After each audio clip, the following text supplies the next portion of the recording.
morning. If I could have your attention. My name's Kevin Johnson. I'm the CEO at Mountain View Hospital in Payson, and it's my privilege to welcome you all out to our Bills and Bagels event this morning, where our topic is education. We've got a great group of speakers this morning that we'll introduce in a minute. I want to first recognize and acknowledge the Spanish Fork Salem Chamber, the Payson Chamber, and the Springville Chamber, who are the ones that have brought this event to us this morning. We appreciate their efforts in organizing this and all they do for our communities. I want to recognize Nebo School District as well, and Superintendent Rick Nielsen back here. They've given us this great venue to be here this morning, and we appreciate them opening this up to us. And then our breakfast this morning is brought to us by Central Utah Clinic, and I know Scott Barlow, the CEO of Central Utah Clinic, is here. We want to thank Scott and all of his employees that are involved in bringing that breakfast this morning. We'll do some more introductions here in a minute, but we want to get started this morning with a Pledge of Allegiance, and we'll be led in the pledge by Ralph Jamza, and then following that we'll have a prayer by Sid Carden. And let's go to that point. So Ralph.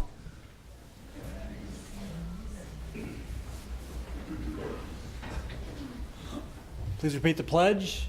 I pledge allegiance to the flag of the United States of America and to the republic for which it stands, one nation, under God, indivisible, with liberty and justice for all. Thank you. A couple of housekeeping items. We'd like to ask you to please silence your cell phones and be respectful of all of us. That we have kind of a short time this morning. We want to be able to get through that. You'll see at your tables you have notepads and you have pens. The way that we'll handle questions and answers is we'd like you, as you are listening to the presentations, if you have particular questions, if you will go ahead and jot those down.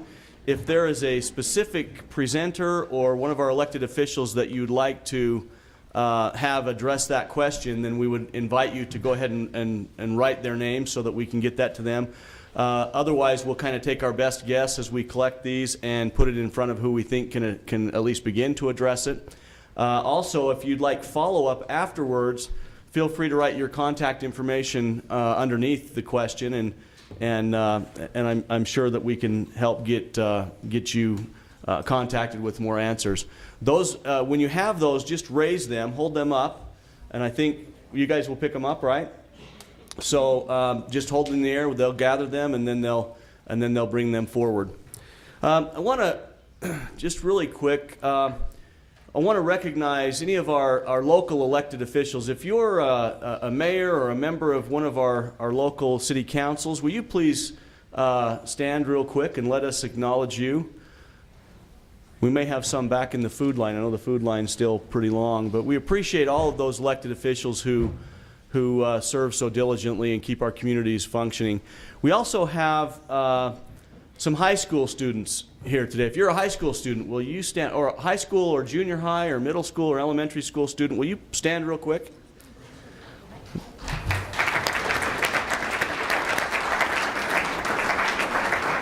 I see we've got some scouts here as well, Girl Scouts and Boy Scouts. We appreciate you being there. All of you young people, we appreciate your involvement. Getting involved in our local politics and our community interests at a young age is an admirable thing. So thank you for taking the time to be here with us this morning. I think I've covered all the housekeeping items, and so we'll go ahead and move into our program. We have a few presenters that are going to take about 10 minutes and talk about a particular topic on education, and then following that, we'll have each one of our elected state officials take some time to introduce themselves and talk just a little bit. And then at the end of their introductions of themselves, then we'll start into questions and answers. Okay, so our program this morning will go as follows. We have Brad C. Smith, the State Superintendent of Public Instruction. Brad, you raise your hand. So we'll start with Brad. We'll hear from him. As soon as Brad is done, we'll hear from Mark Openshaw, who is, Mark's here, who's with the Utah State Board of Education, District 13. And following Mark, we'll hear from Dave Crandall. Dave? Dave is the chair of the Utah State Board of Education, District 10. So we will go to that point, starting with Brad. And again, they'll have 10 minutes each. And you will see that we've got a timer that'll be giving you some indicators to help keep you on track. And please, again, remember to write down your questions. Thank you. Thank you and good morning. I hope I'll take somewhat less than 10 minutes, but I think as an introduction, maybe the best thing I can do is to share with you a little bit of my personal journey to arrive in Spanish Fork at 7 o'clock in the morning, 7:30 in the morning on a Saturday in February. I live up in Ogden, and until August of 2011, I was a practicing trial attorney in Ogden. I love practicing law, and I still do. In August of 2011, I was a member of the Ogden City School Board, and our superintendent abruptly resigned because of the family health crisis. At that point in time, after an intense weekend with my school board, we decided to appoint me as the superintendent. And it's been a hell of a ride since then. At that point in time, Ogden School District was a troubled school district. We had, as of the CRT tests at the end of the school year, that May before I was appointed, 6 of the 10 lowest performing elementary schools were in my district, in the state. The lowest performing elementary school, D Elementary, was in my district. Ogden City School District had received millions of dollars over dozens of years to try to change the trajectory for our kids, to no effect. Our performance not only hadn't improved over time, the more money that had been put into our system, the less well we performed. What was worse is my children go to my schools. And when I went on the school board, I really had 2 concerns. One was with a massive bond we had just passed, and I wanted to be sure that monies were appropriately expended and prudently expended. But I was also deeply concerned about getting my district out of my own children's way. I was also concerned because Ogden was afflicted, and continues to be, with a substantial performance gap. Where my children actually do relatively well, children that don't look like my children don't. And that simply is unacceptable. The approach I took in Ogden and that I bring to my present office is a simple realization that every system is perfectly designed to achieve exactly the results it is getting. Let me repeat that. Every system is perfectly designed to achieve exactly the results it is getting. If you want to achieve different results, therefore, you have to alter the system. In the case of education in Utah, there are some fundamental alterations that we're called on to make because we can do better, and we must do better for our kids. Not just for kids that look like mine, but for kids that look different from mine and from all kids. I genuinely believe that every child that enters our system, we can and should expect to be able to learn in our system, and as taxpayers, as parents, as citizens, we should demand a system that can work to the benefit of every child. That, in my mind, at least as an initial approach, really contains 3 essential items. Number 1, we have to know what the heck we're doing. That means to say we have to hold ourselves accountable for results. We have to have a means to assess results, and when we don't achieve the results we want and that our kids demand and deserve, we have to have the discipline to change what the adults in the system are doing. That's easily said and hard to do. That's one of the fundamental changes we have to make. The second thing we have to do is we have to learn to reward true leadership. True leadership. The change that's demanded in our schools requires strong, effective, nimble leadership. It's not something we've always demanded in education, and we have to find ways and means to encourage and reward that leadership. And as we talk about bills, I'd be happy to talk about a couple that are pending that I believe tend to move us in that direction. I'll also say that all of these things are about things we can do that tend to move the dial. There's no silver bullet that we can say, boy, if we would just do that, every problem would be solved. We're playing percentages. We're, if I quote the movie Moneyball, we're card sharks at the table, counting every point, taking every advantage, playing every probability.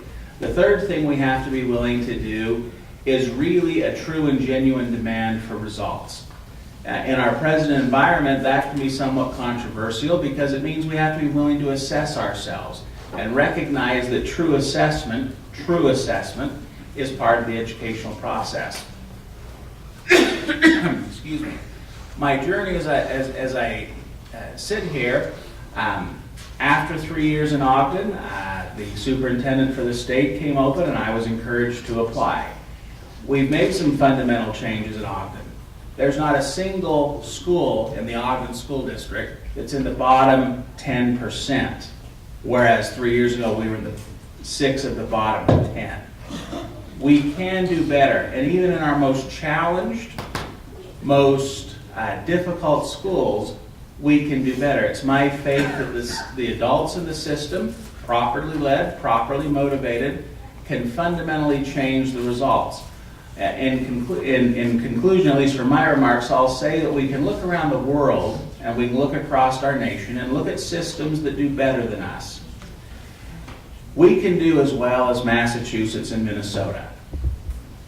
We have every single thing they have, and we can do as well as they do.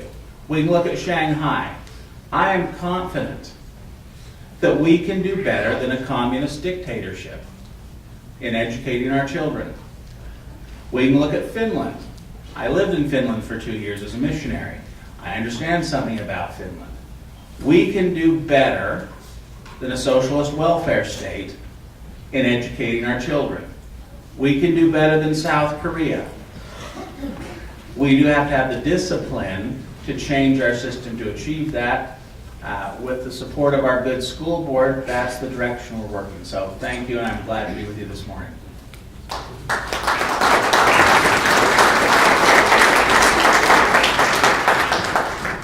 Thank you, Superintendent Smith.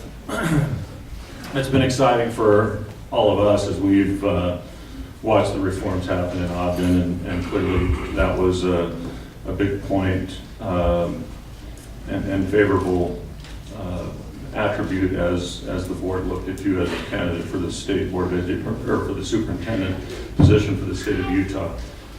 I also would be remiss if I didn't thank Superintendent Nielsen in the back for hosting this event, and thanks to the Nebo District as well as the many other nameless volunteers who put these things together, Mountain View Hospital, Central Utah Clinic, the Chamber, whoever else is involved. And a special thanks to our elected officials in the legislature who we enjoy working with, as well as Auditor Dougal. I'm Mark Obich. I represent District 13 on the State Board of Ed.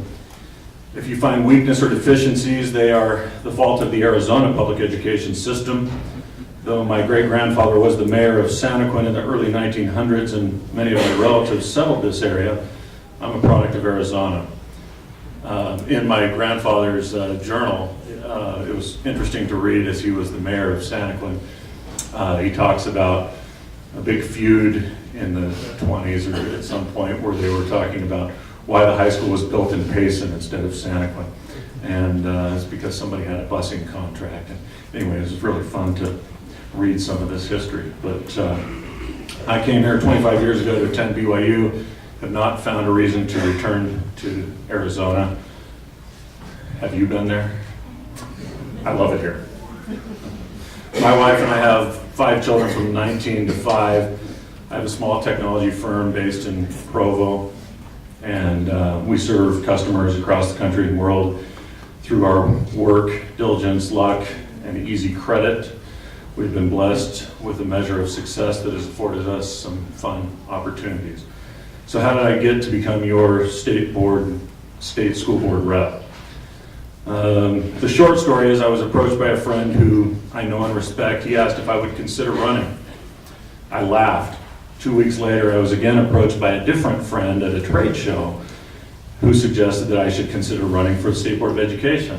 I thought, dang it, I wish he hadn't have done that.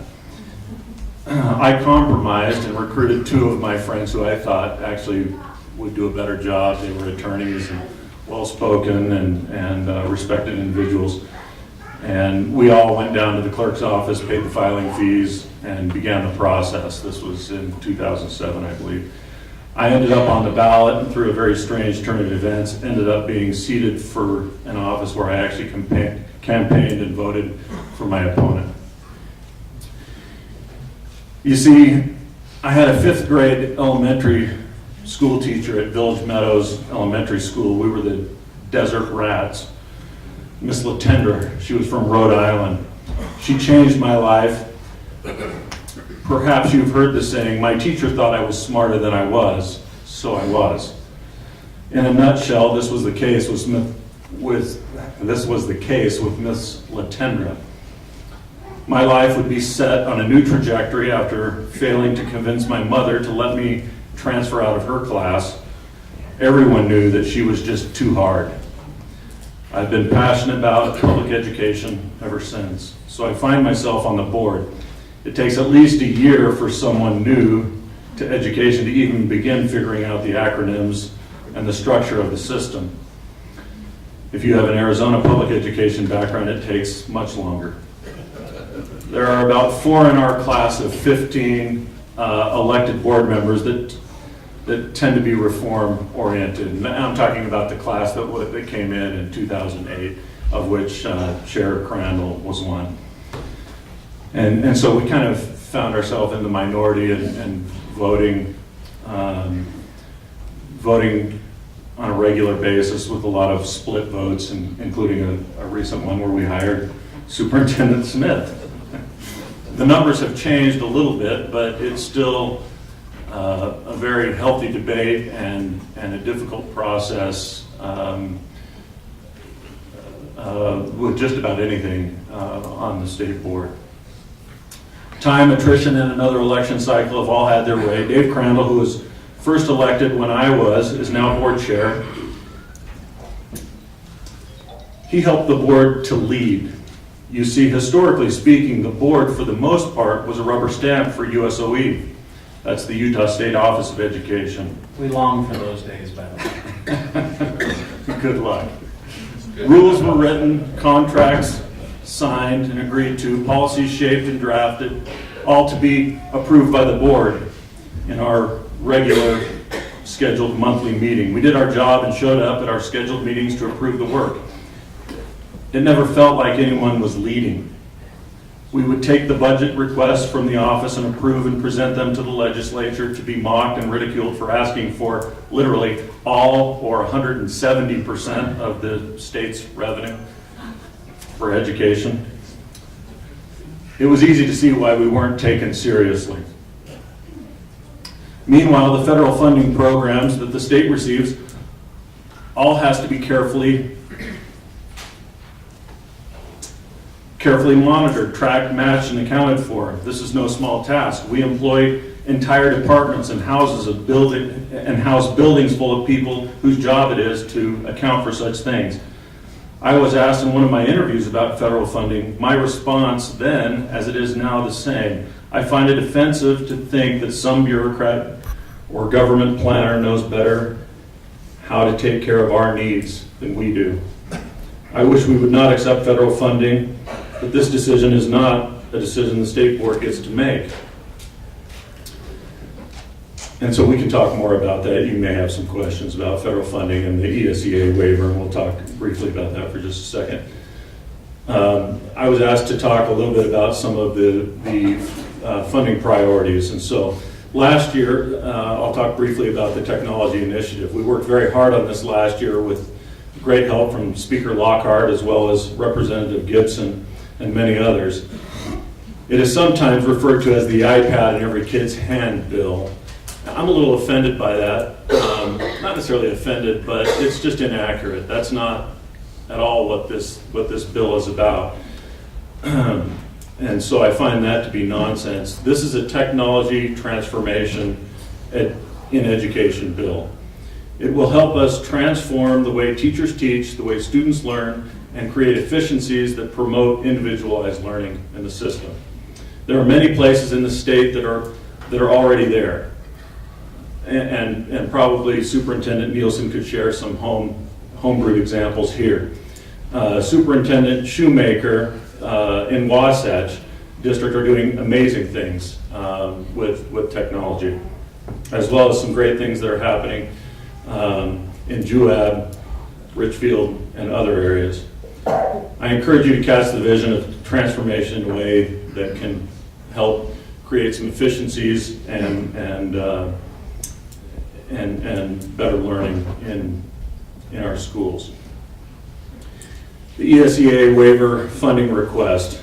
I'll leave this for Chair Crandall. Suffice it to say, I'm not comfortable with the unelected Department of Ed officials setting policies for whatever happens on the ground here in Utah. I do not see much difference here with what is happening with the immigration and the Department of Homeland Security. Again, unelected bureaucrats setting policy, not acceptable. It's Congress's job. Let them figure out the ESEA reauthorization. Charter school funding piece. Again, I think we can have Chair Crandall talk to some of those things. I have a problem with charter school funding where with areas that are least able to pay into charters are being forced to. I think they ought to be generally funded from areas where they exist. This is an oversimplified explanation. I'll leave it for the legislature to wrangle with, but there's very complex funding formulas that are involved there. I don't pretend to understand all of the complexities there. Opting out has also been a big, it has, I know several of you have some questions about. Of course, parents have the right to opt out of testing. I also worry about the massive amount of data collected by the NSA and the feds. What they collect makes what Google collects look like child's play. I worry that the objective of the government has become the continuation and continuity of government. I find this contrary to the founding of our country and our constitutional principles. I'm out of time. I will be here to answer questions for a little bit. I will warn you that I have a funeral that I need to leave to attend in about 45 minutes, but I'll turn my time over to Chair Crandall. Thank you, Mark. My name is Dave Crandall. I represent District 10, I believe it is, for the State Board of Education, which is the southeast part of Salt Lake County. Of course, one of the most difficult questions that I have to answer is, where are you from? And that's because I'm an Air Force brat. So I attended public education in 3 different states, in Louisiana, New Mexico, and finally Alaska, which is where my dad retired to when he was done with the Air Force. But I moved to Utah a long time ago to attend school, and not only did I fall in love with my wife here, but I fell in love with the state, and I'm just really proud to be able to serve here. Superintendent Smith mentioned the importance of nimble leadership. And while nimbleness isn't necessarily the first thing that comes to mind when you see Superintendent Smith, we do look forward to working with him as we work to improve education. One of the things, as Mark mentioned, he and I were elected at the same time to the state board in 2008, and we noticed right away kind of a dichotomy within among the board members, and really it's not the normal left-right type of dichotomy that you see in politics, probably in general, but there was a dichotomy between those who favor the status quo and those who realize that in order to improve, that things need to change. and maybe not drastically, but gradually, we do need to be able to improve education. And that's really the main reason that I supported hiring Superintendent Smith, and we really look forward to working with him on that. In a situation like this, I look out and see, all the people here, and I really look forward to answering the questions that you have rather than talking about what we want to talk about. But I'll just touch on a few things. First of all, the education budget, of course, during the legislative session, that's always a big topic of concern. We, through the management of the legislature, we've seen significant revenue increases that are available in the education fund this year.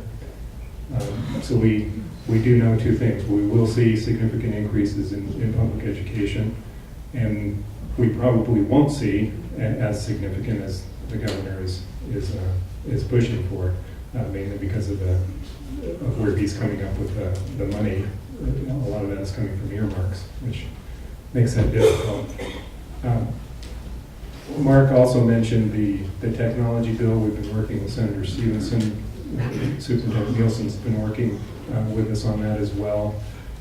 That's it's important for districts such as the Nebo School District that has a high tax rate but a low tax base, that to either equalize funding, public education funding in general, or to at least provide some mechanism for them to be able to participate in the technology initiative.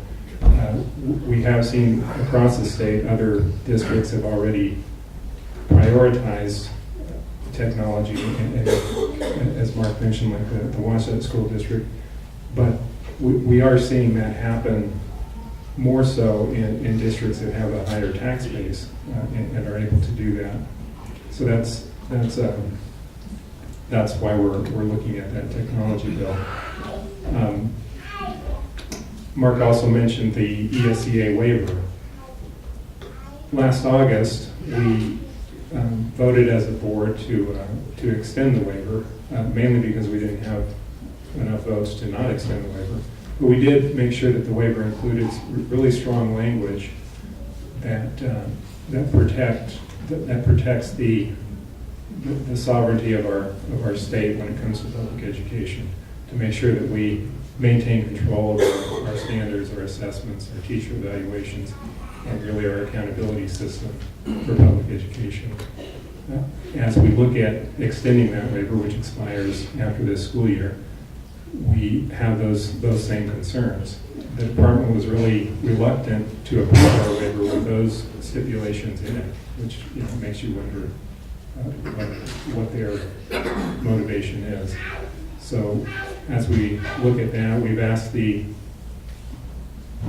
legislature in our appropriations request to set aside some money that would help us offset the effects of not applying for the waiver, because what that would mean is that we go back to the existing law of the land, which is no child left behind. Now, there is some good news with respect to ESEA, and when I say ESEA, that's the Elementary, Secondary, and Education Act of 1965. So it's been reauthorized every so often, and the last time that Congress actually changed it was in 2001. With the waivers that were introduced from the administration, that represents almost a rewrite of the education law. As we look at that, we know that, here's the good news. The good news is that Congress might actually reauthorize that law this year. The bad news is that Congress might actually reauthorize that law this year. So it's you kind of have to be careful what you wish for when Congress gets involved. But it is much better than the administration just unilaterally changing our federal education law.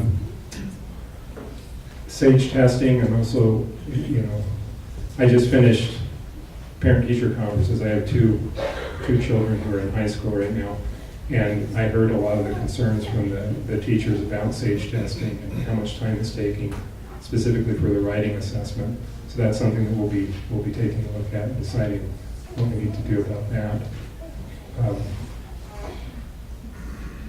I believe we're taking questions after this, so we'll come back to that. Was that the timer? Oh, I'm out of time. I've got 3 minutes. Okay, I'll make it brief. I'll just wrap up. How about that? Okay.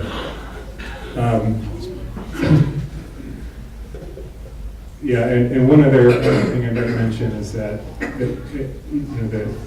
on the plus side of SAGE testing, we are seeing some, the results from that, the school grading. We've been working with President Niederhauser on his school turnaround bill, because it's not sufficient to just identify which schools are struggling or have a difficult time in getting their students to achieve academically. The important thing is that we do something about it. We realize that SAGE testing might not be the perfect instrument for measuring, but regardless of what we use, we know which schools are in trouble, and we know what we need to do. So we'll be working closely with President Niederhauser on that. Other than that, I would just say that I appreciate the opportunity to be here this morning. I've really enjoyed being able to serve the state on the State Board of Education, and I appreciate the legislature and really look to them as our governing partners. And I'll turn my time now to, I don't know who's next on the agenda. Thank you all.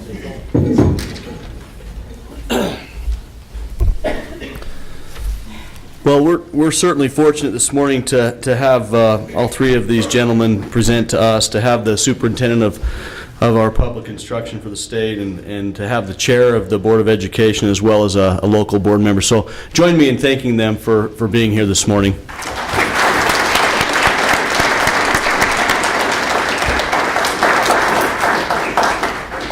Just a reminder, the topic is education, so as you write down your questions, we want to try to keep them to that topic. For the sake of time, those are the questions that we'll address. Other questions to the legislature. Okay. Okay, so if you have other questions, and we have time, we'll address those as well. And again, remember to write down the name of the person that you want to address your question if you have someone specific to address it to. Just as a topic that we might want to ask our legislators to address, I know recently Judge Waddups made a ruling that changes how state school board members are elected, and I know we've got several proposed items of legislation that will address that, and I think maybe we'll get them to address that. But I want to introduce now our elected officials that are here with us. We have Senator Deidre Henderson, District 7. We have Senator David Hinkins from District 27. Representative Mark Roberts, District 67. We have Representative Mike McKell from District 66. Representative Francis Gibson from District 65 and the Majority Whip. And then Representative Norm Thurston from District 64. And then we also have John Dougal, our state auditor, here. So what we're going to do is we're going to ask each of them to take just a few minutes to introduce themselves and talk a little bit about maybe what their role in the legislature is with respect to education and anything else they want to say. We're going to start over here with Representative Gibson, and then we'll work around the table, ending with Senator Hinkins, if that's okay. We'll be distributing the questions at the same time. Yeah, and the questions are continue to raise your hand if you have questions. We're taking them up and handing them to those individuals that we think can address that. But again, we would invite any legislator that has input on any question to be able to speak up after it's addressed. So, thank you. Thank you, Kevin. I sat on this end hoping you would start at the other end, and I guess wrong. I'm sorry for being late. I set my alarm, and I didn't realize that it was on silent. I woke up and it said 7:14. I was like, holy. So my wife knows I can take a minute and a half shower. So thank you for being here. My mom always said there are two types of people. There are consumers and producers. And if you've heard this, bear with me for a minute. She said the longer she lived, she realized that producers produced and consumers just complained about the way it was produced. And so the fact that you would be here at 7:30 on a Saturday morning tells me that you're producers and you care about what's going on in your life right now. I am Francis Gibson. I am also the majority whip in the House of Representatives. And so for the three previous years, I chaired the Education Committee. Being in leadership now, you do not chair any other committee. Just because there are so many other things that I have to do, I don't have the time to chair a committee currently. I am a member of the Appropriations Committee for Education, but I'm also a member of the Executive Appropriations. And so in the legislature, all the different areas have different appropriation committees. And then the Executive Appropriations kind of sits above that and takes everyone's recommendations and hopefully at the end makes a balanced budget. Actually, I won't say hopefully, we will make a balanced budget. I wanted to take just a moment and really thank the three gentlemen who came. Dave Crandall, Mark Openshaw is our state school board member. 4 minutes, it won't be that long, probably about 30 more seconds. But Mark Openshaw, if you remember a couple weeks ago, I said, how many of you know who your state school board member was? Mark, would you stand up? I just want to make this really clear that that is our state school board member that represents you and all of us at the state board. Brad Smith, I was fortunate to sit in on the interviews for the state superintendent. I wasn't on the final selection committee, but I was able to sit and see everyone on there. He turns crap upside down and changes. What he did in Austin was great, and I think under his leadership, along with the new board leadership, we will see things change. I may have made a brief mention of this. One of the things that I'm excited to know is that they're going to start something called a zero-based budgeting process. That is major. That means you look at every line item of the State Office of Education and you start to determine, is it needed? Is it wasteful? Is it good? That's never been done before, at least in my 7 years working with the state office. It will be a Herculean task, but the new school board has asked for that to happen, and they've asked that Superintendent Smith start to do that. Sometimes in education, it's like driving an aircraft carrier. It takes a while to get that big bird turned around, but I can tell you that the propellers have turned and they're starting to push water that way, and it will continue to move. I do have something to do with education that I sat on a couple of committees and I have some historical experience, but we'll go down the line. I do have a couple of questions. I think we'll just come back to those during that question time. Good morning. My name is Deidre Henderson. I'm in the Utah State Senate, and it's a pleasure to see all of you here this morning. I have to ask if the students from Mr. Griffin's Salem Hills High School poli-sci class are here this morning. Raise your hand. Awesome. You guys rock. You're getting extra credit for being here. Mr. Griffin promised, right? So congrats on being here, guys. I wanted to just wanted to talk really quickly about Medicaid expansion. That's an issue that the Senate dealt with this week. We've dealt with a number of weighty issues this week in the Senate. And it did pass out of the Senate with 17 votes. You got to get 15 votes to pass out of the Senate. And the House is taking a lot of heat right now for saying that they're not going to spend any time on that particular bill. And I want to just explain a few things because I feel like a lot of the information that is out there in the media and on the news is misinformation. Certainly not the whole story. With Medicaid expansion, we hear that if we expand Medicaid, we will get all of this money, hundreds of millions of dollars of our own tax money back to the state of Utah. And while that's in part true, what they don't tell you is how much that money is going to cost us. The money isn't free. It costs us. It costs us a lot. And this program that the Senate voted on this week was a pilot program for 2 years. And some people thought that was a really good thing. That's good. It's a pilot program in 2 years. If it's not sustainable, then we can cut it and we don't have to do it anymore. But when I looked at that and I saw that almost 100% of the costs for the next 2 years are going to be covered by federal money. Almost 100% of the cost, and that was what some people really liked about it. And the next year it would be 100%. The year after, for 6 months, it would be 100%, and then for 6 months, it would be 95%. And that 95% that the 5% that the state would have to cover for the second half of the second year of this pilot program was going to cost us $36 million for 6 months worth of 5% of the cost. And then moving forward after that, the cost would be much, much more. And what we were doing was taking, in our budgets, we have money, we have revenue that's ongoing revenue that we plan on getting every single year, and then we have revenue that we just get once.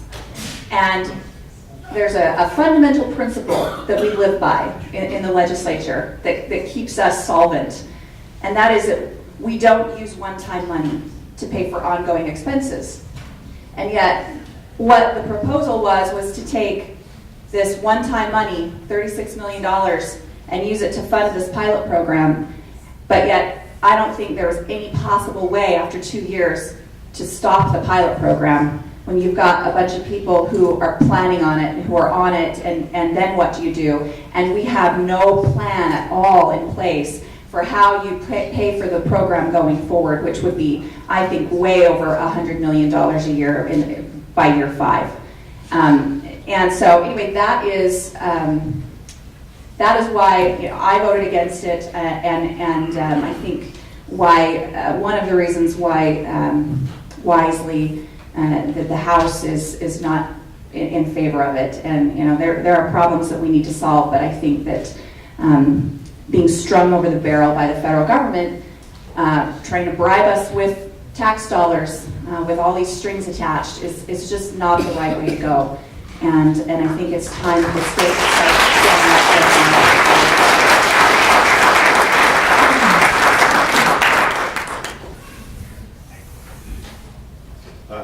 My name's Norm Thurston. I represent District 64, which includes the northern part of Springville and the southern part of Provo. And I'm looking up and down the road. I am the new guy here. This is my first year. Someone said, how long have you been doing this? And I look at the count and I said, 32 days as of yesterday, 33 days as of today. So still figuring things out. But one of the things that I have talked to, and I want to just come back briefly to education. I had, on a December evening, I invited all the education people I could think of to come over to my home, kind of give me marching orders going into college professors, first grade teachers, PTA presidents, parents. Had a wide variety of people in the room there. And I came out of that room understanding that, at least for my district, it seemed like that we were pretty agreed on a couple of things. One, get the government out of the way and let the teachers teach. And two, fund it adequately. And not have a bunch of, so those things kind of go together. So what I've been surprised that the House of Representatives has 63 Republicans out of 75. We should be able to do whatever we want to do. The Senate, what are you guys, like 29 out of 29, something like that. Almost all Republicans over that, 24 out of 29. So you'd think we could do whatever we want to do, and that if we're all Republicans, we all have similar values, this should be a no-brainer. Well, immediately upon getting into the Capitol, I started getting people wanting to talk to me. And what were they wanting to talk to me about? We have the best program ever. You should fund our program. You should fund our software. You should fund this. You should fund that.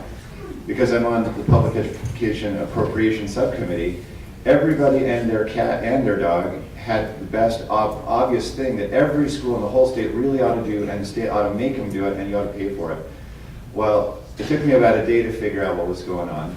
And then once I figured it out, from then on out, I have really pushed hard to vote against every state legislative mandate on local schools. Just, no, I'm not for that. And also to vote against every earmark of funds, because I want that money to flow down to the local school districts, and I want the local school districts to have the flexibility to do what they need to do to get that thing done. So that's not been an easy thing to do, and I found myself voting on a lot of minorities on a lot of bills. In fact, yesterday, somebody came around and said, do you have a problem with this bill? And I said, yes. And so what's the problem? I said, it's the state legislature requiring a local school to do something. I have a problem with that, and that's a really good thing. They really ought to do it. I'm glad you feel the same way. I said, they said it's a really good thing, and they really ought to do it. I said, if it's a really good thing, they don't need to be told to do it. If it's a really good thing, they will do it on their own. They don't need us to tell them to do it.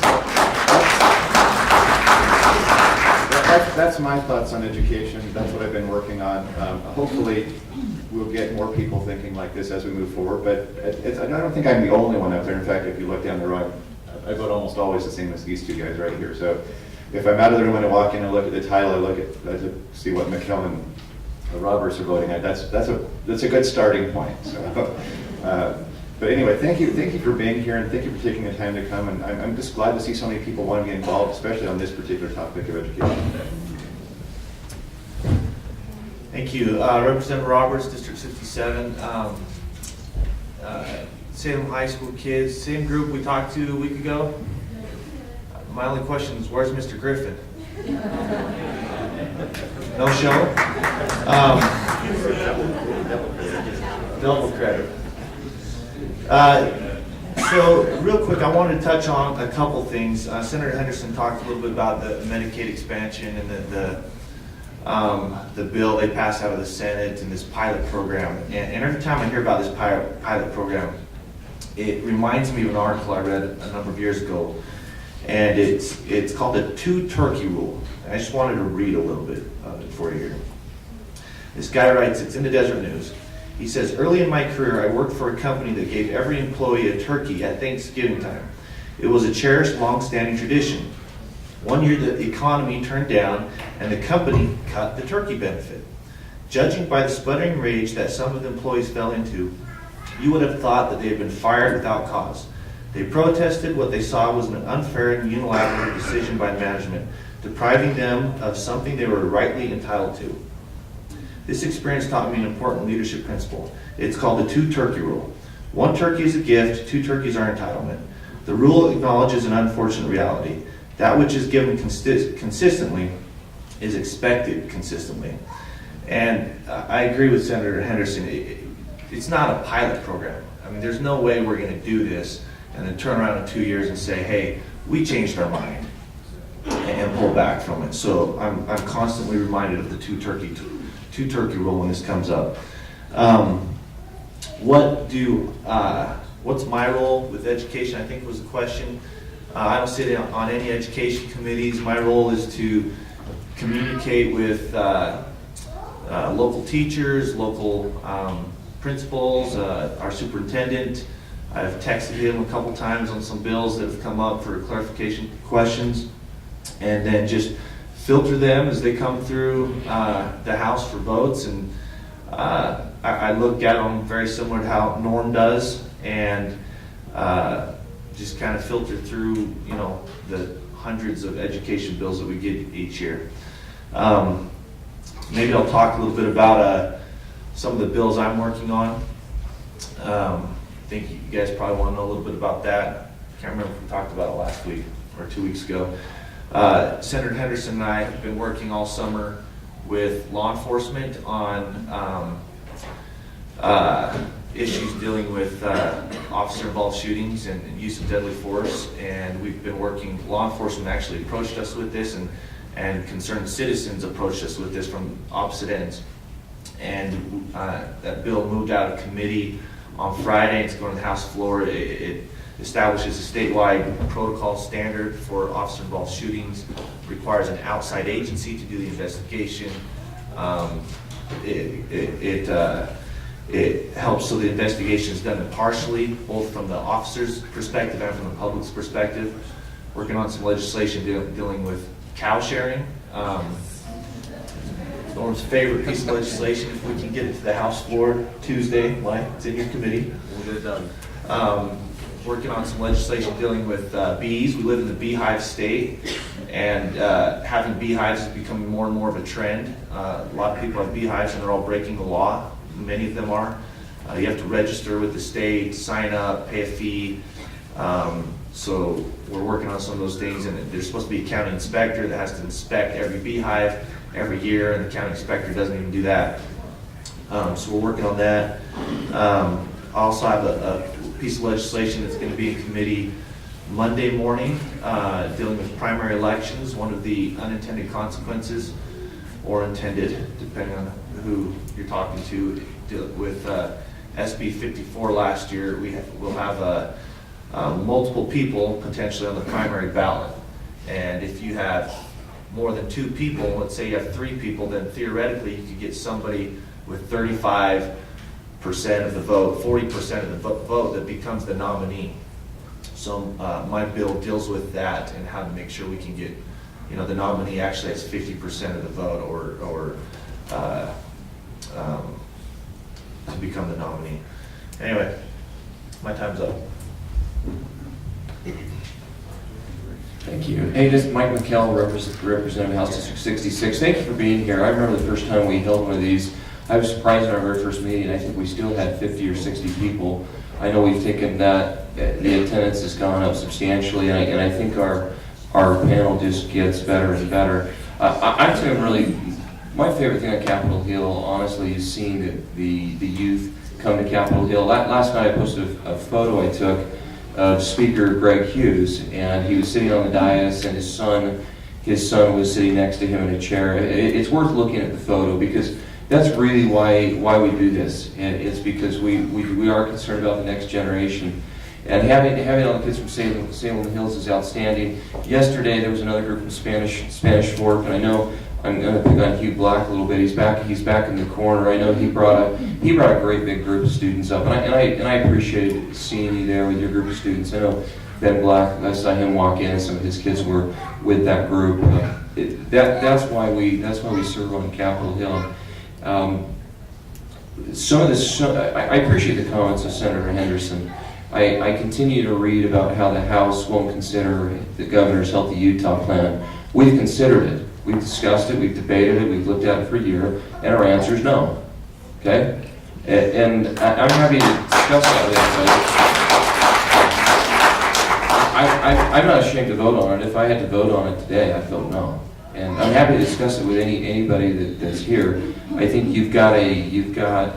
I hear about the aircraft carrier. I hear about just a massive amount of money, and for the House to be criticized for showing a degree of caution to me is just baffling. You've got a pending Supreme Court case to consider federal subsidies that could radically reshape that entire program, and yet I continue to hear how the legislature continues to blow that off. We've considered it, and the important thing with Healthy Utah and expansion, there is no deadline.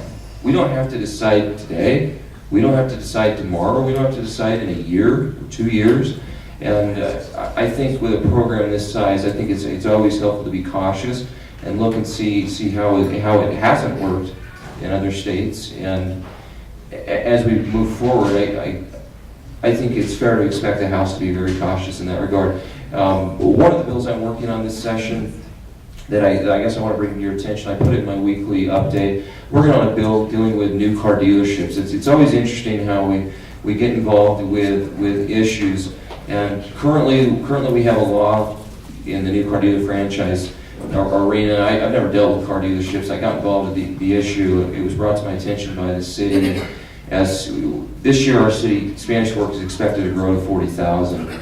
And the current law says right now, if you're within 15 miles of another car dealership of the exact same make, so for example in Spanish Fork, we're within 15 miles of Toyota, we're within 15 miles of Nissan, we're within 15 miles of Honda, you'd actually have to go before an advisory board to seek permission to make sure the market was strong enough to bring a dealership to a community. And I just didn't feel like that was fair or right. So I took on that issue. It's been a long and contentious piece of legislation. At this point, we've got a kind of a compromising resolution that's moved through the House. Now it's moving through the Senate. But I really do appreciate being here. I appreciate all of you being here. I think I'm really honored and proud to be up here with the good senators and representatives. I think they represent our community well. And I've never had to question whether or not my colleagues up here are fighting for this community. They all love this community, and it's just an honor and privilege to serve them. Thank you.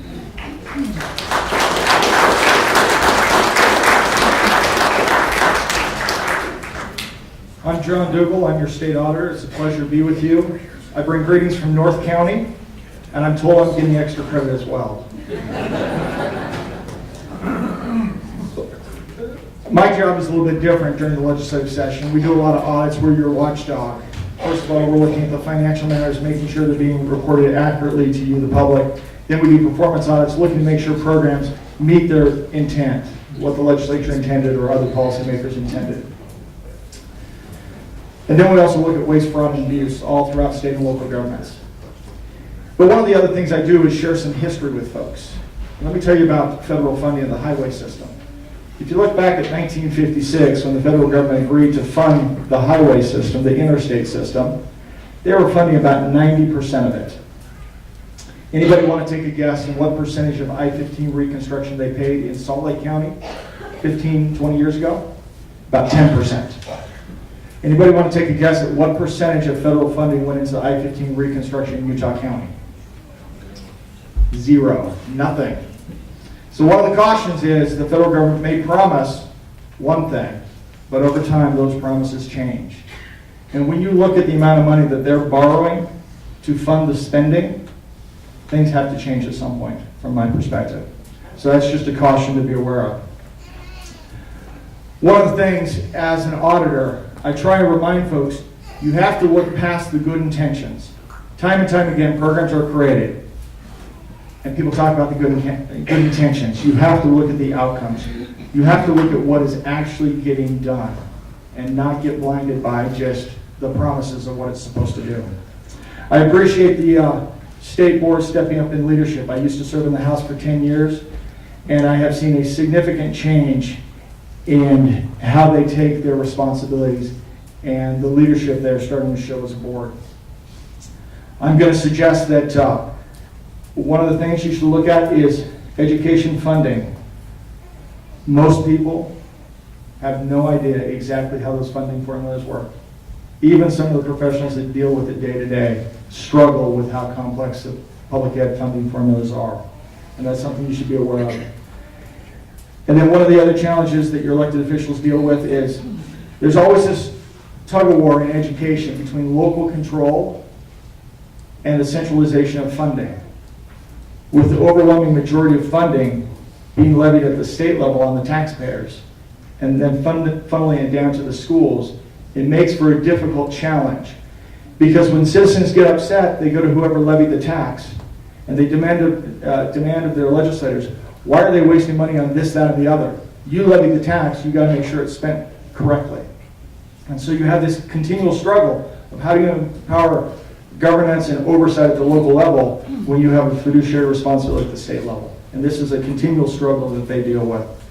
And with that, we'll go to Senator Hinkins. Thank you very much. Thank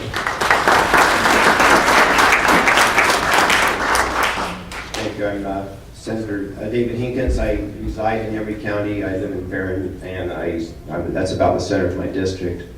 I represent from Wasatch County, and then I also in Utah County, Mapleton and Springville, and then all of Carbon, Emory, San Juan, and Grand. And so I go to it's quite a drive from one end to the other of my Senate district, Navajo Mountain. I have about 14 high schools in my Senate district, and that's from Wasatch and Mapleton, Maple Mountain, Springville, and then Carbon School District, and Grand, and then also San Juan County has 4 high schools in it, 5 high schools in it, actually, with Navajo Mountain. And most of my part with education is I serve with, I'm the co-chair with Representative McKell, and we oversee the state institutional trust lands. And so our committee, the committees I serve on, we're not the ones that get the privilege of spending the money. We're the ones that are responsible for trying to make the money to fund the school system as far as that goes.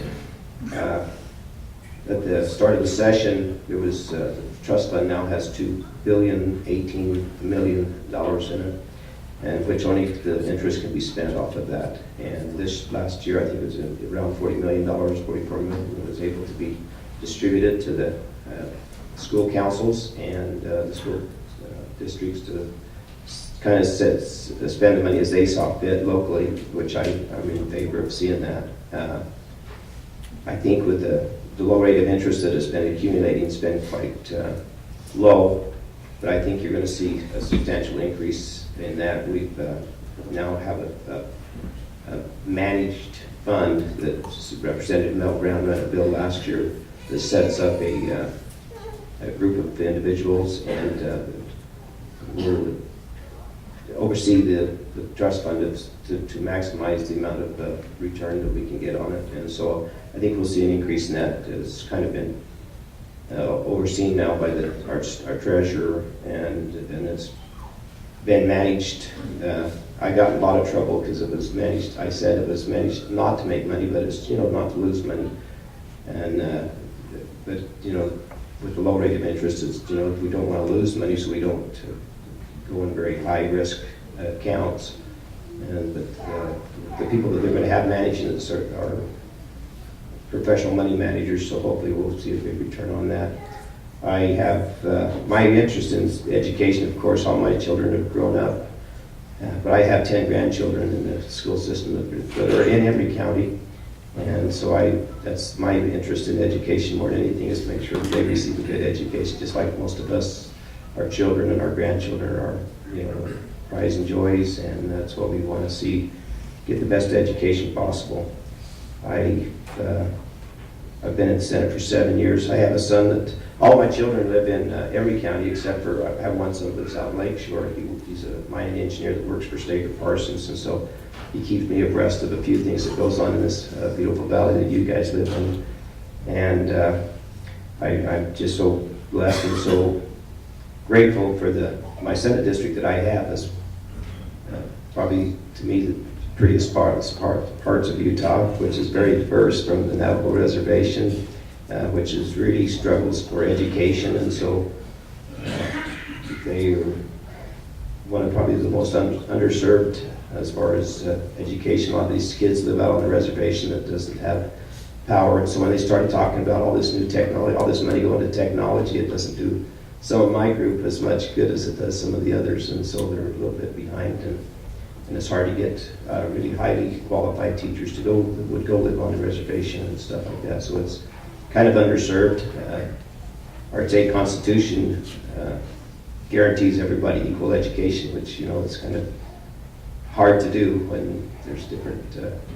Just as say in the urban parts of Salt Lake, is probably I understand there was some of the schools up there that speaks 45 different languages, and so for a teacher to be able to take that task on, it's got to be pretty much impossible to do. And so my hat goes off to those that are in education. That it's a tough business.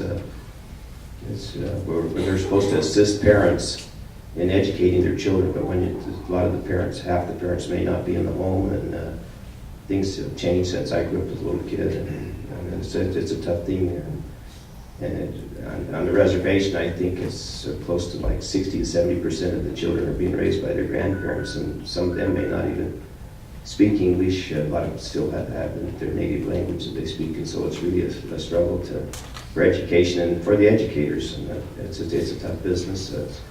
We always know that there's never enough money for any programs. We talk about health care, we talk about education, but the only place money comes from is out of our pockets. And we want to, it should be up to us to spend our money the way we want it, not the government. I try to be as conservative as I can with people's money, and I appreciate it, so thank you.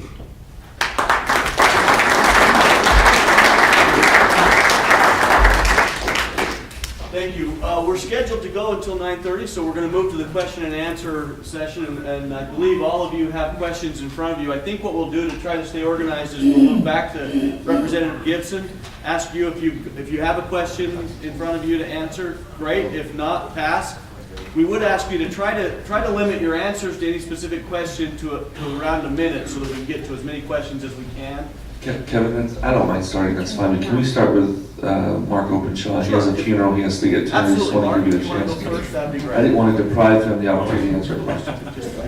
You're kind. Actually, we've taken kind of the group of questions that we had with Superintendent Smith and Chair Crandall and I, and we just thought we'd kind of tag team all of these. So I'll read the question, then we can each kind of chime in. The first one was speak about WPU funding. This is how we get more FTEs, more teachers for classrooms. I'll just mention that growth in WPU funding was the board's #1 priority. Of course, the board, in our constitutional role, is delegated general control and supervision over public education, whereas it's the legislature's responsibility to fund public education. And so, of course, we make recommendations and we prioritize. Representative Gibson talked about our zero-based budgeting that we're moving into, and we made a lot of hard decisions because we feel that WPU funding increases is where we get the most bang for our buck at the local level, where then districts and teachers and principals can make the decisions for their individual classrooms that make the best sense.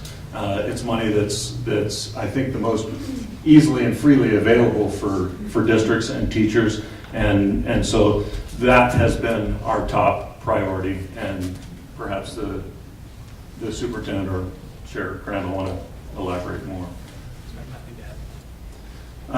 Because many parents, I'm trying to read some of these. Because many parents have difficulty keeping up with changes in teaching subjects, is there any way students could be kept at the end of the day in their homeroom where trained teachers and assistants could assist the student with their homework? Families with children need family time. The more children a family has, the more time they need as a family. I would really just say amen. I would also just add that question encapsulates the tension between local control and state control that was alluded to by some of our good representatives. The question is something that is entirely a matter of local district and school control. There is no state rule that precludes doing what that question presumed. And so it's always interesting. I get asked questions like that, and I think if a school decides that's a great idea, hey, that's a beautiful thing, we ought to do it. But that's not something that I would feel comfortable mandating from the state that every school ought to be doing that. Many people talk about education funding levels in Utah in terms of per pupil spending. Utah is the lowest in the nation, while Washington, D.C. is the highest. Few Utah parents would trade their local school with one in D.C., despite the focus on inputs instead of outputs in the discussion. Utah still performs very well. What is it that makes Utah different? How is it that we have found a way to do more with less? I love the question. Yeah, and I'll take a stab at answering that. I think the main reason that Utah has been able to do more with less is because necessity is the mother of invention. We do have, more students per capita per taxpayer than any other state, so we do have to be more efficient when it comes to education.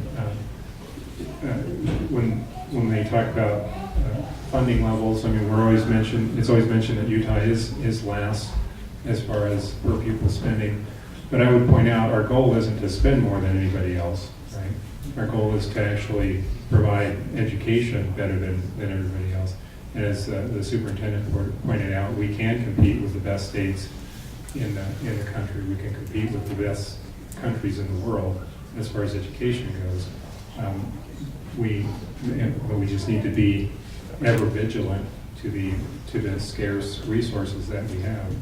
One thing that we do know, our population is growing, and that's a great thing. The number of students that we have grows every year. That's also a great thing. So we know that the capacity of our system has to continue to grow. But while it grows, we want to make sure that we're maintaining the quality of that system and also the equity or the fairness of the system in terms of educational opportunity. So that's something that we on the state board and the legislature, I believe, are committed to doing. Can I just add one thing to that? Relatedly, someone asked the question as we've been discussing this, what is WPU? That stands for Weighted Pupil Unit. It's the mechanism of distributing state funds on a per pupil basis to local education entities, including districts and charters. And something that Chair Crandall mentioned that I'd like to just pick up on. There's no virtue in being first in the nation in per pupil spending.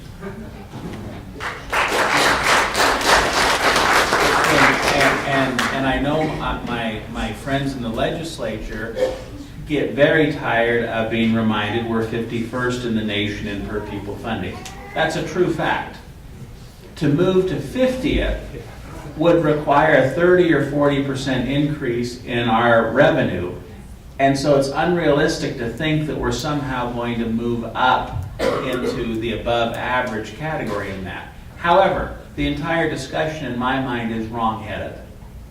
The question isn't why we're 51st in the nation in funding. The question is why on some measures we're 30th in the nation in performance. Until we have the discussion about what it would take to move performance, and therefore what part of that can we afford to fund as a state, we're not asking the right questions.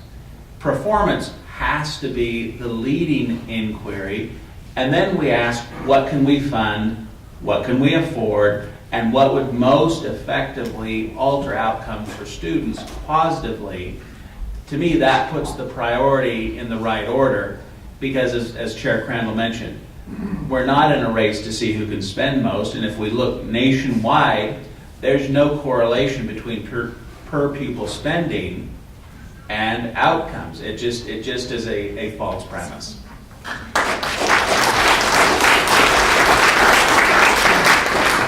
One real quick thing on WPU. Do not confuse WPU with students. Right. Each student will generate more than a WPU. Some will generate 1.2, and some will generate 2, and some will generate 5 WPUs. So don't think WPU means students. It really is a distribution formula to achieve equity. The best way to look at that is a student with no individual learning plan or no difficulties, just a regular student, maybe 1 WPU, but a special education student, or there may be other challenges, they're allocated an additional WPU or additional expense because it takes more resources to be able to provide education for them. And so when they say a formula, not every student is the same. And so it just kind of depends on if there's a disability involved or something along that, then that person will be allowed more money. On a related note, this just in, do you think stay-at-home moms and volunteering has input into Utah's success despite low funding? And unequivocally, that is an absolute yes. I look at the time my wife puts into volunteering at the local education, and I know this room is probably full of volunteers who spend time at the local schools who are unpaid, or teachers' assistants, or help out in a number of ways. And most certainly that is a huge factor in the success of Utah schools. And so parents always have been, by and large, parents are the number one factor of a child's, or indicator of what a child's education is going to turn out to be. And that shouldn't be a surprise to anybody.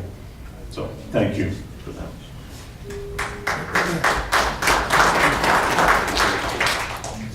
There are two competing principles in education: remote control by experts and local control. America is the embodiment of the second principle, and the reason, in conjunction with obedience to God's laws, for our success. How specifically does the State Board of Education intend to live that principle of local control, especially in the face of, among other things, ties to the federal funding and the power of the teachers' union to prevent the firing of bad teachers in several cases? Let's divide that question into two. Let's talk about the federal funding for just a second, and then I certainly want to talk about the firing of bad teachers, because I think these are both important topics. As far as ties to federal funding, it's a lot like Senator Henderson illustrated with regards to the Medicaid expansion. And for the most part, most of our federal funding comes, and it's about $400 and some odd million, and it comes for special education, it comes for child nutrition programs, which make me a little crazy.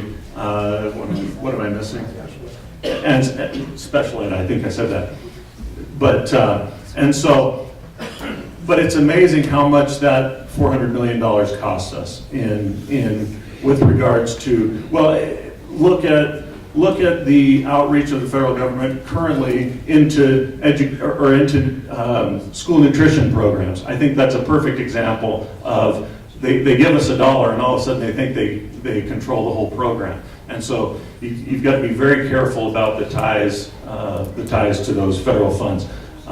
By and large, the state board, in and of itself, we do not have the authority or the right, and frankly cannot accept federal funds. All federal funding and funding flows through the legislature to the State Board of Education. So, Chair Crandall, you look like you're about to jump out of your chair. What did I miss?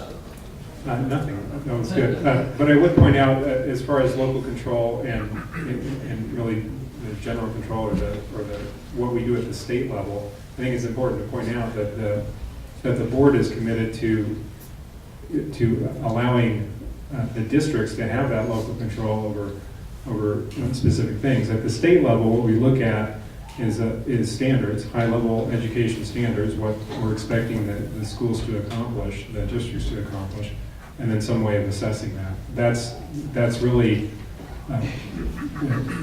the purpose that we have a state board and really that state level control. At the local level, that's where most of the decisions should and actually are made. And when it comes to deciding how to meet those academic standards, how to teach students, what curriculum to use, and what methods that you want to use, those are all things that should be decided at the local level, and we're committed to that. And also, we do want to limit and monitor the control that the feds have within our state. And really, as long as you're taking federal money or money from the federal government, you give up some control, and those two are always going to be linked. So that's something that we want to keep a close eye on and make sure that we're limiting that involvement with the federal budget. Yeah, let's talk about the as I'm quoting here, the power of the teachers union to prevent the firing of bad teachers in several cases. And let me talk to that, because that is something that we took on aggressively in Ogden. Utah is not a strong union state. And the notion that the UEA or teachers unions inordinately interfere with the ability to fire bad teachers or the ability to hold teachers accountable is simply nonsense. What we have a failure of, to the extent we can't hold people accountable, is a failure of leadership. The notion that you can be threatened and be sued, that's the one thing of all the things I get to do and say is that doesn't hold the least bit of fear for me. Bring it on. We don't need to fear that. The issue is, for 4 or 5 generations, we have not held ourselves accountable, and we lack the discipline. If change were easy, I would be thin.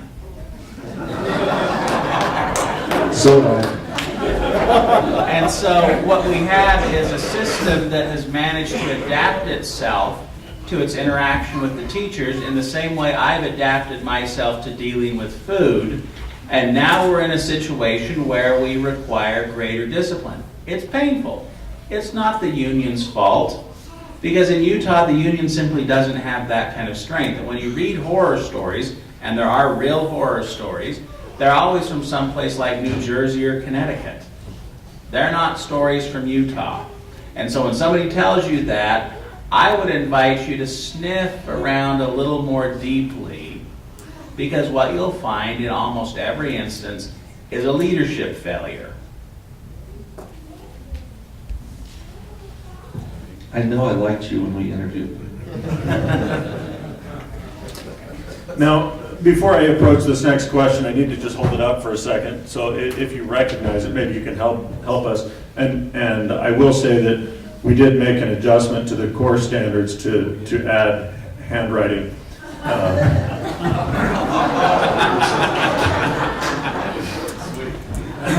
Now, that being said, that was literally the pot calling the kettle black here. This note makes reference to a gifted student program that ended. It talks about Canyon Crest having the third highest score, elementary schools.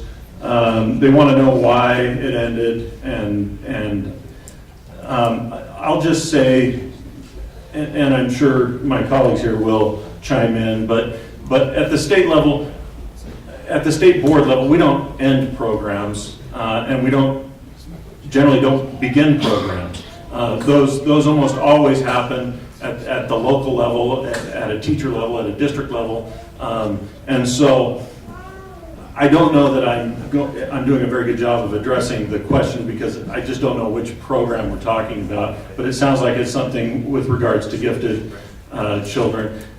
But there really are some fun things that are happening in the state. For instance, we lead the way in dual immersion programs.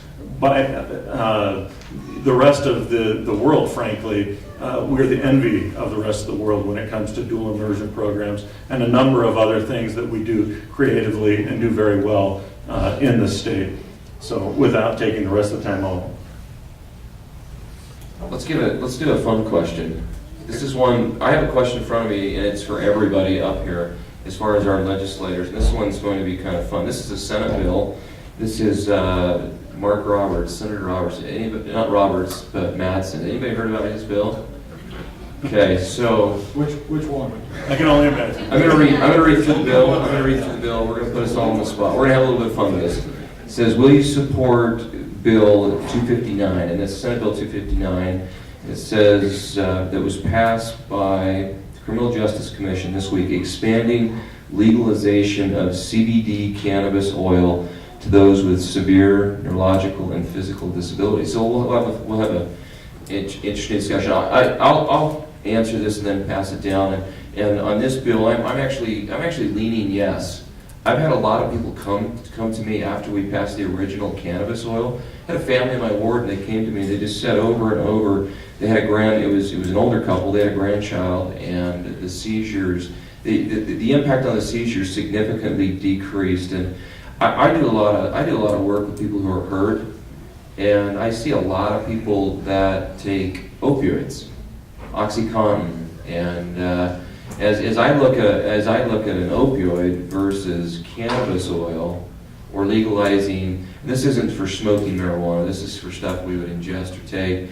I look at OxyContin, and I just look at it. It's like, how do you compare these two? I think I'd rather have my clients taking some version of cannabis oil if they could get the same impact or better. So I'm going to answer that one. We're going to pass it down. Thank you for the question. I think I know who that came from. No? Okay. Well, it's a good question. It's going to be a fun discussion. Hopefully it can get out of the Senate. I support this as well. Regarding the opioid comment that Mike made, I think there's been about 25 to 27 people that have died from opioid overdose just since the session has started. Can't remember the exact number, but it's in the 20s. And so certainly that isn't working very well. And there are other options. I think that expanding the legalization of CBD cannabis oil, we did this last year. This just expands it a little bit more, makes it available for more people. You still have to get a prescription. You still have to go to a doctor to get it. But I do believe this can help a lot of people, and we should make this change. I'm squarely in the not yet category. And this is for reason, I don't have a problem with the concept, but as Representative Roberts just mentioned, we just did this last year, and we ran into some problems. Where do you get it? Who's going to produce it? Where does it come from? Those sorts of. So I would like to take another year. Let's figure it out. Let's figure out how it works. The last thing I want is to create a promise for some people that there is hope out there, and then not be able to deliver on that promise. So I want to say, let's see how it works a little bit longer with the people we do have before, and then consider other uses, other things in the future. and making sure that this is done in a controlled, reasonable, going forward manner. So this last week, my daughter plays basketball at Maple Mountain High School. And there's a picture on the front page of the Salt Lake Tribune with me and some colleagues. We were watching the game on television because I couldn't make the playoff game. And they were 3 points down, and they hit a three-pointer with 3 seconds left to tie the game. And I was cheering, and several of my colleagues who were watching on the computer were cheering. Now, the way that the article was placed in the paper, you saw that picture, and the paper was folded, so you didn't know what we were doing until you pick it up and roll it over. So the only just looking down that you saw us cheering, and off to the side, the headline said, "Legislature considering legalizing marijuana." I tell that story because there's been a series of things that have happened to me in the last 3 or 4 days. I met this lady at the Capitol who happened to be the sister of a mission companion, or mission friend of mine who's struggling. Going forward, I met another couple that I didn't know I knew, and then just last night on the way home, I'm LDS, I don't mind telling anyone that. My wife was recently called to be the Relief Society president, a lady in our ward who has struggled with some brain issues, and it's the lady I thought of all people in the entire world would never call and ask me about this. Called my wife and said, would your husband be willing to come over and visit with me and talk to me about this? I appreciate what Representative Thurston said, you know, where are we going to get it? It's been difficult to get. I will say you can't get things where there's no law, that will allow you to get it. I'm never going to advocate for us to be able to just have recreational marijuana. If you want that, you can move to Colorado. But I would be open to understanding more and seeing that and knowing the people that I know that are struggling in the right form. I would support that. I kind of joke and tell you this story about me and the picture in the paper, but it's just a series of events that have happened to me in the last 3 or 4 days. And so for me personally, I think I would lean towards supporting that. Is that good enough for you? Do you want to go to Hinkins, or can we move on? Hinkins, you're actually going to have a chance to vote on this. It's coming to the floor this week. It made it out of committee, correct? Yes, it did. And probably having things legalized, you can regulate it. Right now, it's all over. I don't know if people, you know, it's all over the country. And so the only way that I probably actually can regulate it will probably be, and I don't know that it'll ever be regulated, it's just, but I know that during Prohibition, there was more people out drinking than there was when they legalized it. And sometimes, you know, pharmaceutical drugs you can get now that's a lot worse than this one, I'm sure. So it sounds like our body is having a tendency to lean towards legalizing it or to adopt this. And so Senator Madsen is probably the last person I ever expected to run a bill like this. And so he's pretty sold on it. He's been trying to sell me on it, so I'm still open to hearing more discussion. So Representatives and Senators, we have a lot of questions in just a little bit of time. Kevin, I'm going to take over for a second. If we can just speed go through them. Yeah, can we Can get some I time go for- real quick? I've got to run off to another event, so that's all right. I have 3 events this morning. So this one is about the rainy day fund. I understand there's a large rainy day fund. Actually, there's 2. There's the general fund rainy day fund, and then there's the education rainy day fund. How much is there? Last I checked, over $500 million. What constitutes a state emergency that would allow these funds to be used? Basically, when you go on an economic downturn, this is designed to stabilize revenues. So you draw from these rainy day funds to help prop up the budget as you go into those downturns. Is it true that we did not use any of these rainy day funds during the recession that began in 2008? That would be incorrect. It would be correct to say we did not fully drain the rainy day funds, but we did drain a whole lot of them, down to a little over $100 million. But that was designed, and folks wanted us to drain it right in 2008, but we used it to prop it up in 2008, 2009, 2010. And so the purpose of those things are to stabilize the budgeting process. Currently, the caps on the rainy day fund, education has a 9% cap, and the general fund is an 8% cap. The legislature actually has a bill proposing to raise those. Off the top of my head, I think it's 11% and 9% respectively. And that's Representative Sonpay's bill, right? Yes. And he came here 2 weeks ago, if you remember. He was the gentleman who presented. Next question, since education is a major state expense, how much more could we raise taxes on individuals and businesses and not have them leave the state? My child's future is at stake.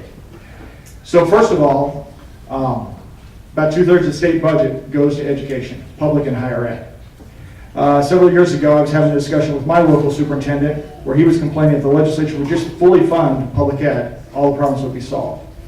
And so I told him, tell me what that is. And he hummed and hawed and hummed and hawed and finally admitted there is no number. And so I asked him to stop with the stupid comments and let's have a serious discussion. I would suggest that the problem is not the amount of funding. Currently we spend, the last number I saw, over $8,000 per student per year in public ed. So the question is not how much money we have, it's how well we spend the money that we have. And that's really what we have to talk about. A couple of weeks ago I was in American Fork and talked about, when you look at education, the very first thing we do is we talk about warehousing kids. 180-day calendar, 6.5 hours a day. That's the very first thing we talk about, not how do we educate them. Education comes after we lay in the calendar and the classrooms and everything else.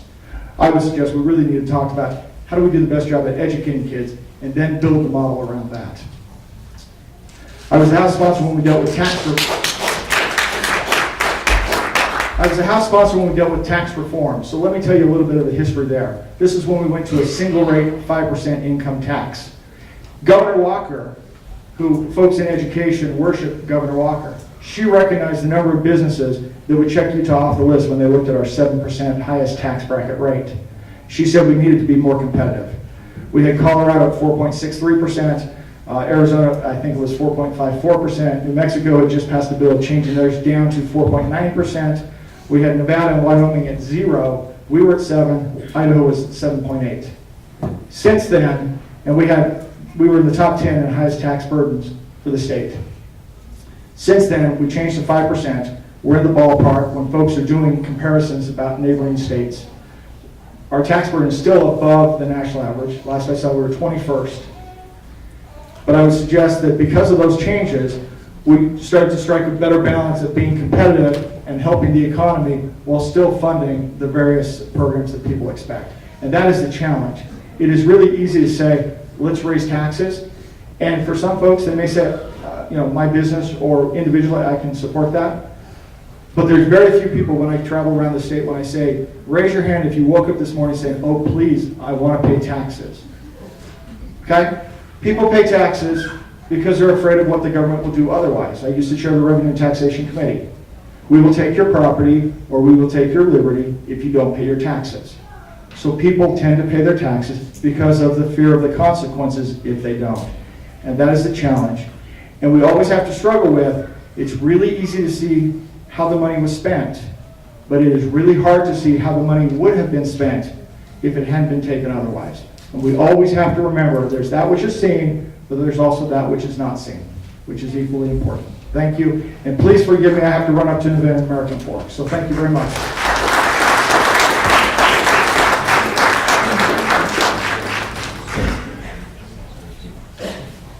Okay, so any others that have questions, go ahead and address them. Do you want me to start with one? Sure. Two questions that are related, and I'll read both of them, but I think I can answer both of them together. The first question asks, for high school students, why don't we essentially get rid of SAGE testing and use the ACT, which is already universally administered? And then relatedly, the question is, if districts made at the local level, as repeatedly stated by state board and superintendent, why does testing need to be mandated by the state? Why not let the local district use testing that matches the curriculum defined by the local district? Let me try to answer those in a couple of ways. Number one, we need to recognize that with assessment systems, there are multiple reasons why we would assess. And that may determine at what level the assessment needs to be imposed. For example, the state legislature generously provides funding for K-3 reading, recognizing that having third graders read on grade level is a statewide priority. As part of that, they've mandated a statewide assessment system to monitor whether that is an effective program. I support that. As a state, that's a priority. We should be willing to monitor ourselves. And so there's an assessment system that seems to me to be appropriate to be imposed across the state. And one of the reasons is that reading on grade level by the end of third grade doesn't vary whether you live in Mexican Hat or in Grouse Creek or in Ivins or in Rich County. That's something that we're willing to say across the state is a universal requirement. And so the assessment system, it seems to me, is appropriate at the state level. There are other assessment systems that are very much a matter of a local decision. True assessment is embedded in education. A teacher has to know where her or his students are at on a weekly and daily basis. Those are decisions and those assessment decisions are very appropriately made at the school level and even at the classroom level and are not mandated. There are other assessment systems that are mandated as part of the federal participation. SAGE would be an example of that. Or mandated because, again, we believe that statewide, all students should be able to do certain things. And so it's tempting to say that certain principles should be just the governing principles. So, for example, local control. I'm a small government conservative. I believe government is best at the lowest level. But I do not believe that is the only important principle. Efficiency, accountability, uniformity are also important principles. None of them are runaway principles that trump all of the others. And so what you see on any given assessment system is a mixture of multiple testing modalities. With respect to SAGE and ACT, let me just say that I think you have the same dynamic. As superintendent, my commitment is this. Testing imposed at the state level should be as minimal as possible. We can analyze on an ongoing basis how much time our students are spending to make sure it is as minimal as possible, consistent with reasonable accountability and reasonable efficiency. Yeah, I got a question similar to that. I just want to pipe in on that a little bit. I agree. Testing from the state level needs to be as minimal or non-existent as possible. And I think we need to leave as much as embedded with the teachers as possible. I want to talk a little bit about the K-3 reading, where we've decided that at third grade, you're supposed to have this reading standard. And we're going to assess that standard across the state commonly for everybody. I have some fundamental problems with this, and this is also embedded in the governor's Prosperity 2020 plan. We all know what happens when kids don't get this reading standard, and we all know what the data says, and people will tell us, legislators all the time, that we got to make sure these kids read at this certain standard by third grade, because if they don't, well, then they're going to drop out, it's going to cost us so much more, they're going to enter the criminal justice system, all kinds of stuff. We hear this all the time. And so I ask, well then, if they didn't meet the standard in third grade, why didn't we move them to fourth grade if we know all of this? We have this data. And the answer is, well, we got to leave them with their peers and it would be bad for them. So we put them in a special class and move them along. And I had this discussion with Lieutenant Governor Cox a couple weeks ago. He said, so it's almost kind of a self-fulfilling prophecy that we do for ourselves. And I would submit that those of us who have had children, not all our kids potty train at the same age, walk at the same age, and I've said this before, ride a bike at the same age, run at the same age, but all of a sudden at third grade, we assume that they all have to read at the same rate, at the same level at third grade. And if they don't, well then, you're not up to par, we need to put you in these special classes. I think we need to move away from that, let these kids continue to grow at their own rates, and if they're not at third grade reading level at third grade, well that's okay, give them some time, because I believe that they'll get there if we give them some time. But we put so much pressure on that third grade age and time period. We're stressing kids out, stressing teachers out, and we're pushing the need to get these kids to reading even down further to second, first, preschool, when we just need to let them go and grow at their own rate like they do riding a bike, walking, running, and all these other things.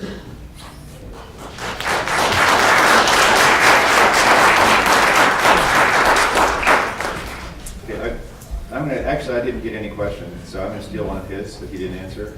Somebody asked Representative Roberts about Common Core, and I spent a lot of time, again, working with teachers, talking to people about this. Here's the elemental problem in a nutshell.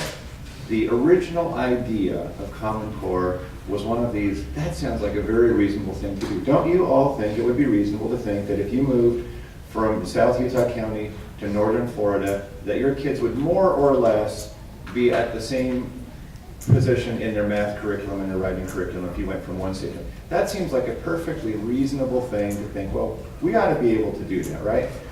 The problem is that we went from this very reasonable concept of having some general agreement about what third grade math is to having to figure out, well, who's going to decide? Well, as soon as you cross that very first bridge, who's going to decide and make it standard across the country? Is it going to be the local parents that are going to make that decision, or is it going to be the state or federal government?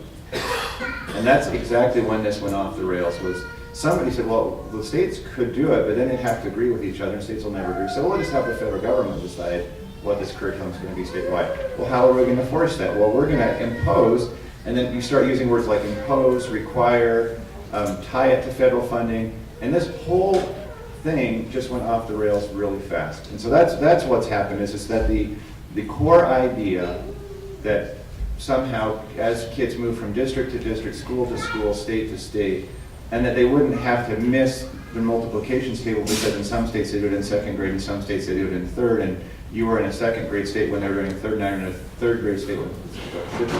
I think you get the point. That was not a bad idea, but the implementation and everything that this is like a mushroom cloud. Everything that came from this has just been all about top down as opposed to bottom up, and that's the issue with Common Core. It's not that the core idea wasn't a good idea. It's just that there's no possible way to implement it and still maintain local control. So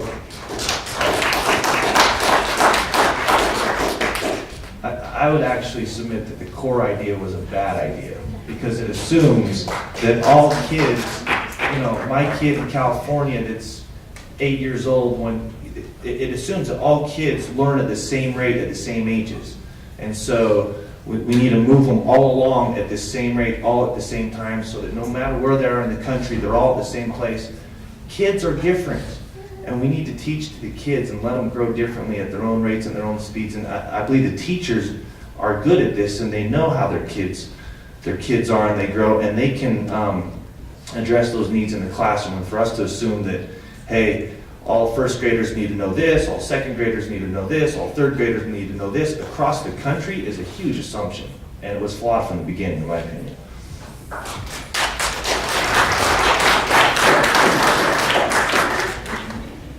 Let me at least suggest a counterpoint.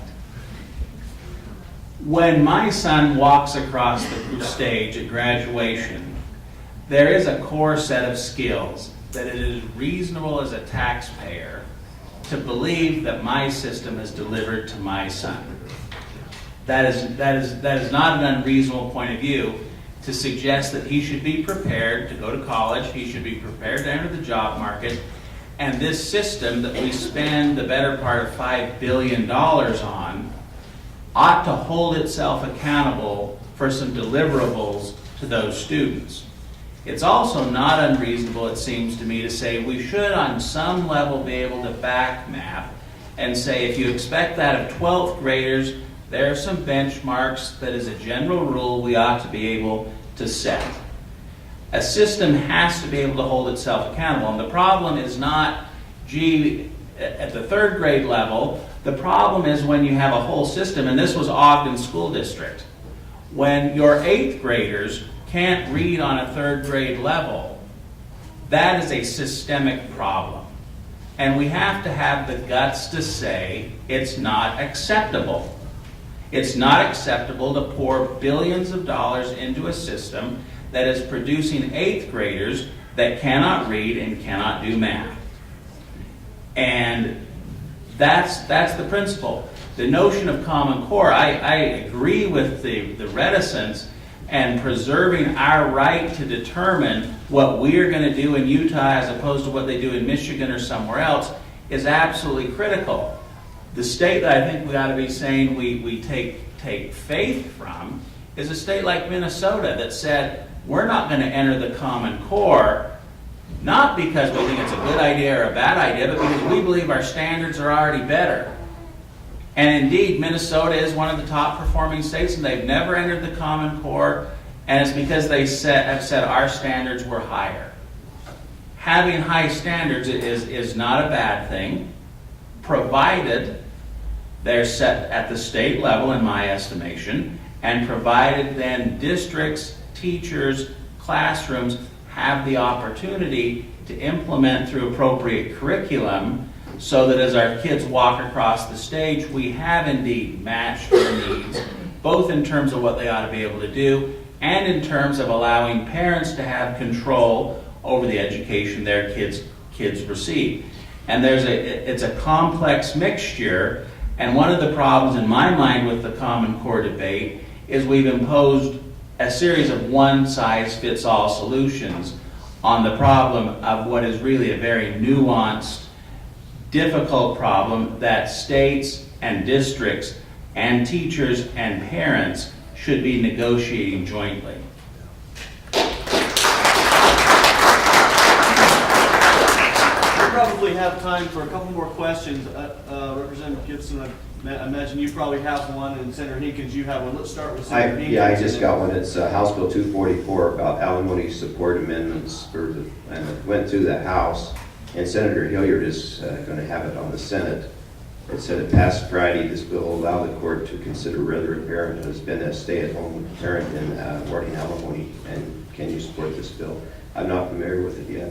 Probably somebody from the House could actually be, I'm not really sure. So it's not even came to one of our committees, and I'm not sure if it'll go to the judicial or not. So I don't have an answer. So I've got 3 different questions here. I'll try to answer. One of them is about Healthy Utah. Stayed up until last. That might get me into some longer discussion. Anyway, the first one says state testing. How does my high school, Spanish Fork High School, receive a C grade? This is not valid. These tests need to be more reflective. This is first year of SAGE testing, first year of school grading, where school grades went out. Let me be clear, I did not support school grading bill. I voted against it every time. Not because I don't believe in accountability. I believe the system that was being put in place was rushed. And every year since that bill passed the first year, we have been coming back trying to fix it. I argued on the floor the very first time we did it. Why are we doing this if it's not fixed? Why are we passing this if it's not going to be adequate? And we've spent the last 2 years running more school grading bills to try to correct a flawed bill that was passed the first time. Amen. I'm sorry? Amen. And so I can't tell you why they received a C grade. I can tell you that SAGE testing has been frustrating to a lot of people trying to understand it. I can tell you that in order to implement SAGE testing, at least in the smaller elementary age, we're stopping teaching at the end of February because we have to have computer testing. There's not enough computers going on, and so kids, we're losing almost 2 months of quality teaching time, quality learning. I've asked for legislative analysts in the state office to provide, why are we doing so much testing? It seems like there's a test for this, and a test for that, and a test for this. And I'm hearing from teachers, just let me teach. We spend too much time testing and not enough time teaching. I know that may not be the answer that whoever wrote the question about Spanish Fork High School wants to know. I don't know. I don't have an answer to that question. Can I comment on school grading as well? Sure. I've been in the legislature, this is my 3rd session, and we've dealt with, my first session was the year we passed that original school grading, and it was my first year, and I was still learning a lot of things, and I voted incorrectly as I look back on that bill, and we've dealt with school grading every year since, and we're going to deal with school grading again this year. One of the problems I have is the parameters by which we're grading the schools are shifting now each year. And so how can any of these grades, you're here. I would be in support of that, but how can we evaluate the grades from year to year when the parameters are shifting? How can you compare, hey, I got a C this year, but how does that compare to the C I got last year? Because the parameters by which we're grading are changing. So it's a frustrating process thing, and we're going to see it again this year, and we're going to mess with it again this year, and we'll probably do it again next year and the next year, and we ought to try to figure out a way to unwind it. Really quick, this is a lengthy question, but I think I can get to it fairly quickly answer. It says, considering the funding of education has been a major problem due to the recession, where 3 of the past 7 years we've had 0% increase in the weighted per pupil unit for WPU. In 2 of those years, having not even had growth funded increasing class size, and the fact that education has decreased in funds and classroom supplies, support professionals, FTE, full-time equivalent, increasing class sizes, teacher prep days, employee benefits, salaries of employees, steps and lanes, etc. And then they say, why is the governor's budget requesting 6.25% increase in WPU not supported by the legislature and viewed as reasonable, since the projected surplus could fund the increase, according to Governor Herbert? This is my 7th session, and we've never, because I've said on this committee, not increased the WPU. Every year. The only part of the budget that seems to be held harmless the most is public education. Now, it may not be increased to the depths and to where some would like it, but we have always done that. $58 million this year for new growth. New growth are kids who are turning 4, turning 5, going into kindergarten, or kids who move from out of state. $58 million is this year. We've already appropriated that. Now, there has been some times in the past, and I've argued for this the last 3 years, where teachers' salaries and insurance costs and retirement benefits take up about $26 million a year. Let me tell you what 1% WPU for the state of Utah is. 1% is $26 million. And so what happened, the argument would say, well, the legislature gave us 2%, $52 million. But of that 2%, we have to allocate $26 million of it, or half of that, to fund Social Security and retirement for the teachers who've already retired in the system. So you've really only increased this 1%. Though that may only be 1%, it is still an increase. And there have been some funding things that have happened just prior to me getting there, where retirement and Social Security was not looked at as a separate item, but it was rolled up into above the line with the WPU. And so we're working on that. I will tell you, teacher, let me stop really quick. I want to kind of share with you some numbers, because I think most people don't know.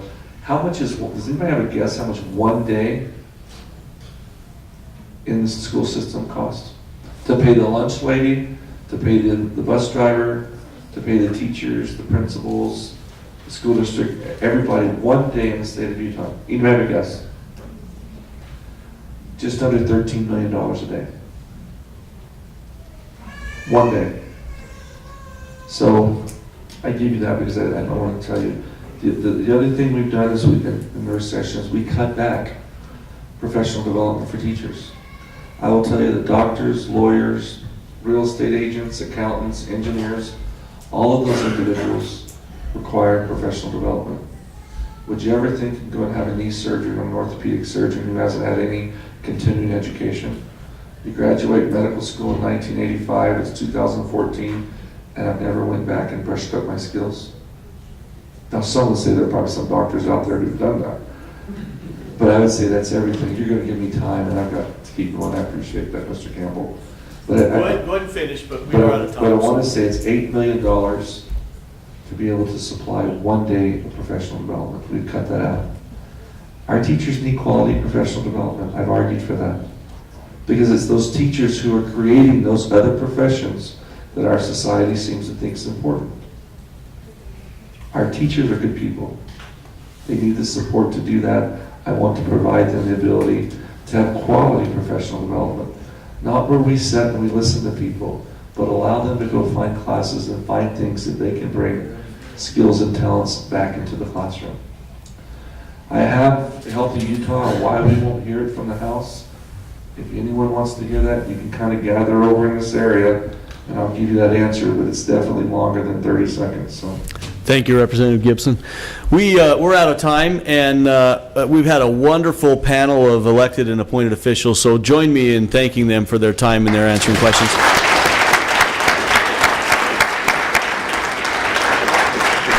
I want to thank again the Spanish Fork Salem Chamber, the Payson Chamber, and the Springville Chambers for sponsoring this event. Thank the Nebo School District for allowing us to be here, and Central Utah Clinic for the wonderful breakfast. And thanks to all of you for taking the time and the interest to be here this morning. It's been a great event, and hopefully you'll be safe and have a great day. Thank you.